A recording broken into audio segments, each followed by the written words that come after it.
In today's breaking story, the people of Canada have voted on Donald Trump, and when he sees the results, he will surely declare a rigged election. And to the people of Canada, I apologize in advance if he sends in his misfit goons, that is Rudy Giuliani and my pillow guy, to overthrow the results.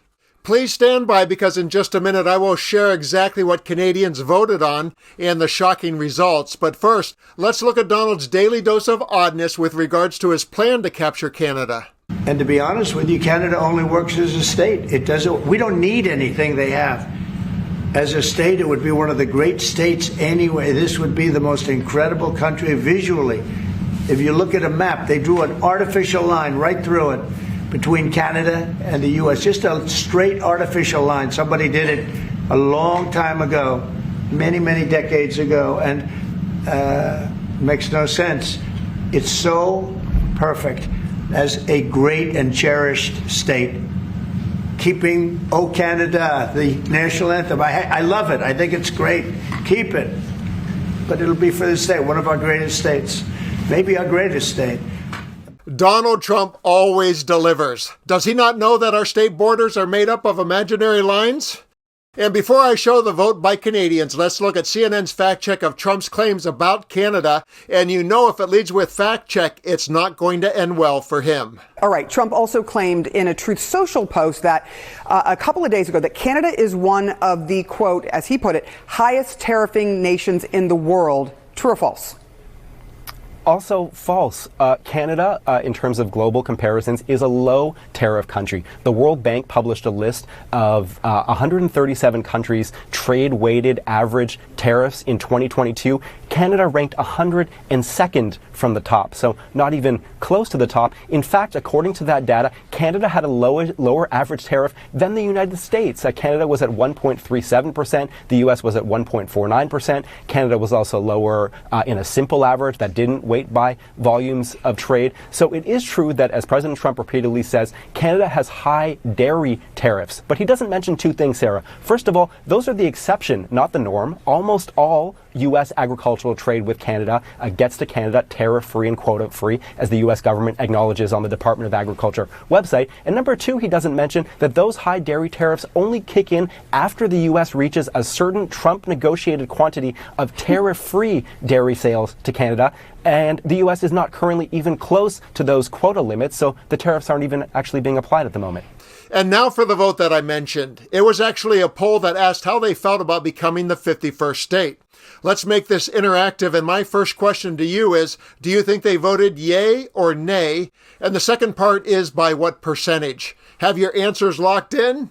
Okay, let's see the results, followed by another one of his big lies. President Trump has said a lot of things about Canada recently. Some of his comments just plain false. CNN's Daniel Dale is joining us now with a fact check of the president's claims about Canada, which, as you just heard from Alex Marquardt, have angered our closest ally and neighbor in ways we've never really seen before. Daniel, let's start with what Trump has said about Canada becoming the 51st state. The Canadian people loathe this idea. It is wildly unpopular. One recent poll showed 85% opposition to 9% in favor. I've seen opposition as high as 90%. So you can certainly find individual Canadians who support it, but the Canadian public writ large, absolutely not. That is what I thought. Thank you for that fact check. All right. And the hits just keep on coming. Okay, finally, there's this. Donald Trump saying Canada doesn't allow American banks to do business in Canada, but their banks flood the American market? What? It's not true. U.S. banks have been operating in Canada for well over a century. More than a dozen are currently operating in Canada today. The Canadian Banking Association says it is 16, and those include well-known names, Wells Fargo, a U.S. Bank, J.P. Morgan, Bank of America. They represent about half of all foreign bank assets in Canada. Now, it is true that Canada has strict regulation over its banking sector, and some of those regulations have discouraged many foreign banks from opening retail branches in Canada. But first of all, they're not prohibited from doing commercial, corporate banking, investment banking. And second of all, that's not a prohibition. You got to wonder why in the heck he is saying all these things that just aren't true. But I know you cannot answer that question. Only he can answer that question. So I will not put that on you this morning, Daniel Dale. Thank you so much. I really appreciate you coming on this Thursday. Two things about this report has jumped out at me. First, Trump began by saying we don't need anything from Canada, and of course that's a lie.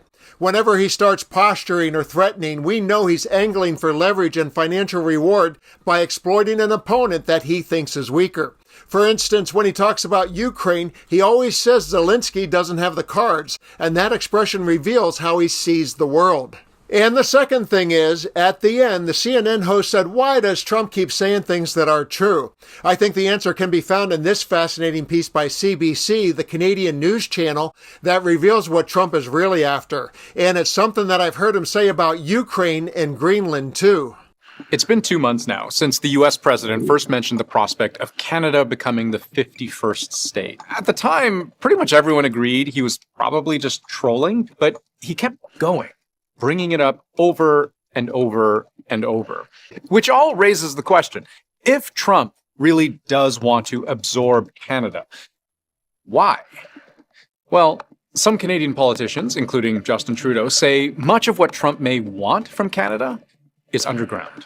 He believes the president is motivated by his desire to tap into this country's natural resources and critical minerals. He wants our natural resources, our critical minerals. Lithium, like graphite, like rare earth. We have the chance to have all these minerals, and I think Mr. Trump would like to get them. When they talk about, a minerals deal with Ukraine, or they talk about whatever it is they want to do with Greenland, or these sort of allusions towards Canada annexation, we have seen a general through line, which is critical minerals. Critical minerals are those building blocks of technology which countries deem essential to their economies and national security. You can think metals used for aerospace, defense, energy, for example. Critical minerals don't generally have easy alternatives either, and they tend to be in short supply.